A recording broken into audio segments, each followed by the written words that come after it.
Hello friends, welcome to Indian study पर आपका स्वागत है। दोस्तों, जैसा कि आप सभी लोग जानते हैं कि मैं डेली बेसिस पे आपको UP triple S C PET के लिए बेहतरीन टेस्ट प्रोवाइड करवा रहा हूं। तो भैया, डेली बेसिस पे प्रोवाइड करवा रहा हूं ताकि आप लोग एग्जाम में ज़्यादा से ज़्यादा मार्क्स गेन कर पाएं। ये सारे क्वेश्चंस आपके एग्जाम की दृष्टि से बहुत ही ज़्यादा इंपॉर्टेंट है, क्योंकि आपका एग्जाम 28 और 29 अक्टूबर को है। तो आपके पास अब केवल और केवल सिलेक्टेड समय बचा हुआ है।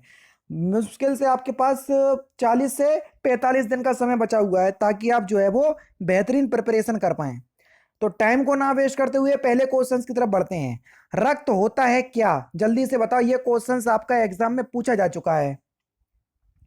तो रक्त जो है वो एक संयोजी ऊतक का उदाहरण होता है। किसका दोस्तों? संयोजी ऊतक का। पहला ही ऑप्शन यहां पर आपका बिल्कुल क्या हो जाएगा सर? करेक्ट हो जाएगा।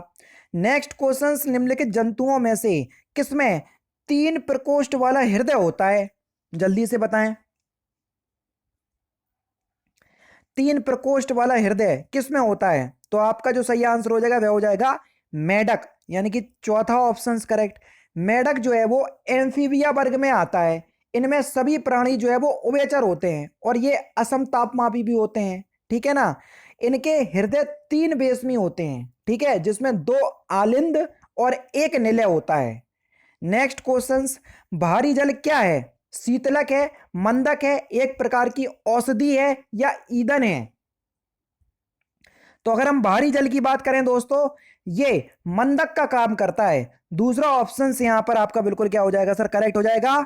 इसका उपयोग उच्च दाब वाले गुरु जल रिएक्टरों में नियंत्रक और शीतलक के रूप में भी किया जाता है। प्रथम भारी जल संयंत्र 1961 में बंगाल में लगाया गया था, है ना? तो यहां पर आपका दूसरा ऑप्शन यहां पर आपका बिल्कुल क्या हो जाएगा सर? करेक्ट हो जाएगा। नेक्स्ट क्वेश्चन दोस्तों आपके सामने, घरेलू बिजली के तार आधार रूप से कैसे होते हैं? जल्दी से बताइए। घरेलू बिजली के जो तार होते हैं ये कैसे होते हैं? तो तारों में प्रतिरोधों को असमांतर, सॉरी माफ कीजिएगा, तारों को प्रतिरोधों को जो है वो समांतर क्रम में जोड़ा जाता है। किसमें दोस्तों? समांतर क्रम में। दूसरा ऑप्शन यहां पर आपका बिल्कुल करेक्ट। और यार, आप सभी लोग जानते हैं मैं 100 लाइक का टारगेट दे रहा हूं, तो प्लीज दोस्तों यार, कम से कम वीडियो के लाइक के टारगेट को जरूर से कंप्लीट कीजिए। डेसिबल किसे मापने के लिए प्रयोग में लाया जाता है? बढ़िया क्वेश्चन, सिंपल क्वेश्चन, जल्दी से बताएं। डेसिबल, तो डेसिबल का उपयोग जो है वो किसको मापने के लिए किया जाता है? तो आपका जो सही आंसर हो जाएगा वह हो जाएगा वातावरण में ध्वनि को मापने के लिए किया जाता है डेसिबल का प्रयोग। तीसरा ऑप्शन यहां पर आपका प्यारे दोस्तों बिल्कुल क्या हो जाएगा सर? करेक्ट हो जाएगा।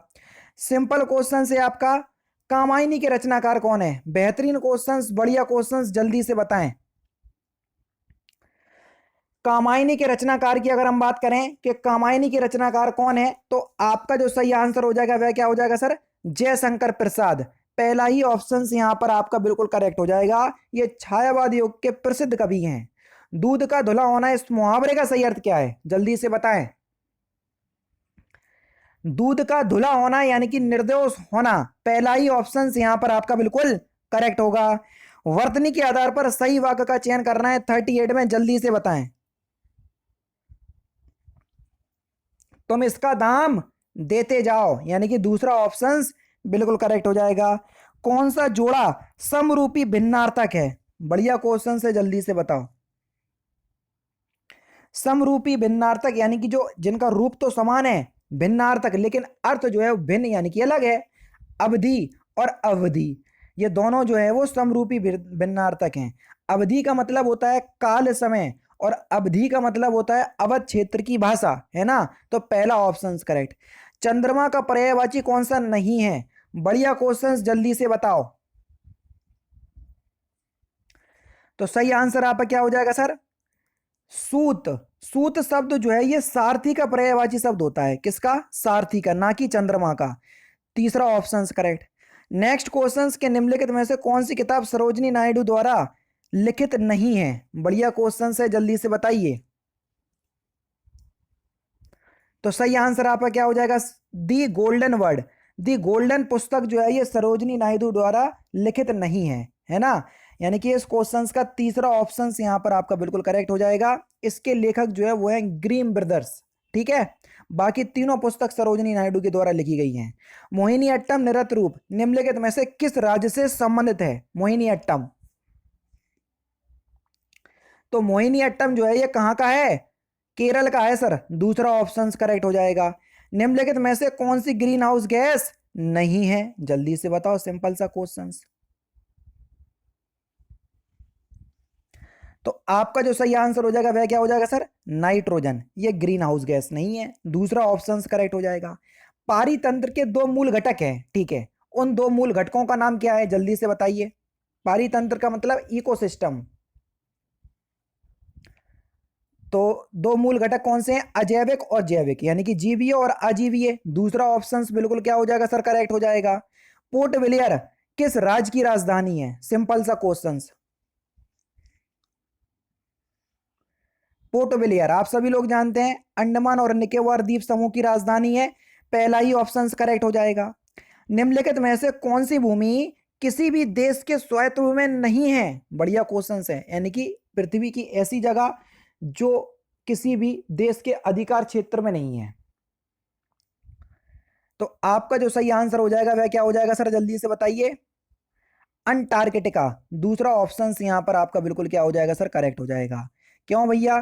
क्योंकि यहां पर दुनिया का कोई भी देश जो है वो इसकी भूमि पर जो है वो दावा नहीं करता। पृथ्वी पर एकमात्र सबसे बड़ा स्वायत्त विहीन क्षेत्र है ये, ठीक है, क्योंकि इसका तापमान जो है वो माइनस में रहता है काफी ज्यादा। इस वजह से जीवन लगभग ना के बराबर में है तो क्योंकि जो पेंगुइन होते हैं, जो पक्षी होते हैं, वो लगभग जो है वो यहीं पर रहते हैं अंटार्कटिका में। जीवन संभव तो है लेकिन एक इंसान प्रजाति के लिए बहुत ही मुश्किल है। इस वजह से राष्ट्रपति द्वारा राज्यसभा में कितने सदस्यों को नामित किया जाता है? बेहतरीन क्वेश्चंस, जल्दी से बताओ। तो कितने सदस्यों को नामित किया जाता है? अनुच्छेद 80 का के तहत राज्यसभा में 12 सदस्यों को जो है वो नामित किया जाता है, ठीक है, जो कि साहित्य, कला, विज्ञान और समाज सेवी क्षेत्र में जो है वो विशेष योगदान के लिए जो है वो आते हैं। मंदिर एलोरा महाराष्ट्र में स्थित एक प्राचीन हिंदू मंदिर है जो चट्टानों को काटकर बनाए गए सबसे बड़े मंदिरों में से एक है। कौन सा? जल्दी से बताओ कौन सा मंदिर? तो आपका जो सही आंसर हो जाएगा वह क्या हो जाएगा? कैलाश या कैलाशनाथ मंदिर दुनिया में सबसे बड़ा एकात्मक मंदिर है जो एलोरा की गुफाओं में स्थित है, यानी कि इस क्वेश्चन का चौथा ऑप्शन बिल्कुल करेक्ट। किस राज्य या केंद्र शासित राज्य की पंचायत देश की पहली कार्बन न्यूट्रल पंचायत बनी? बढ़िया क्वेश्चन से, जल्दी से बताओ। तो किस राज्य की? तो सही आंसर हो जाएगा आपका जम्मू कश्मीर राज्य की। दूसरा ऑप्शन करेक्ट, चौथा ऑप्शन करेक्ट। और लास्ट क्वेश्चन, बागसीर क्या है? तो इस क्वेश्चन का आंसर आप मुझे कमेंट बॉक्स में बताइए कि बागसीर क्या है। तो दोस्तों ये थे आपके इंपॉर्टेंट क्वेश्चंस जो कि आपके आने वाले exam UP triple SC PET के लिए बेहद इंपॉर्टेंट हैं। वीडियो अगर आपको अच्छी लगे तो प्लीज दोस्तों वीडियो को लाइक और शेयर जरूर कर दीजिएगा। बाकी यार फिर मिलते हैं नेक्स्ट क्लास में, नेक्स्ट सेशन में। जय हिंद, जय भारत।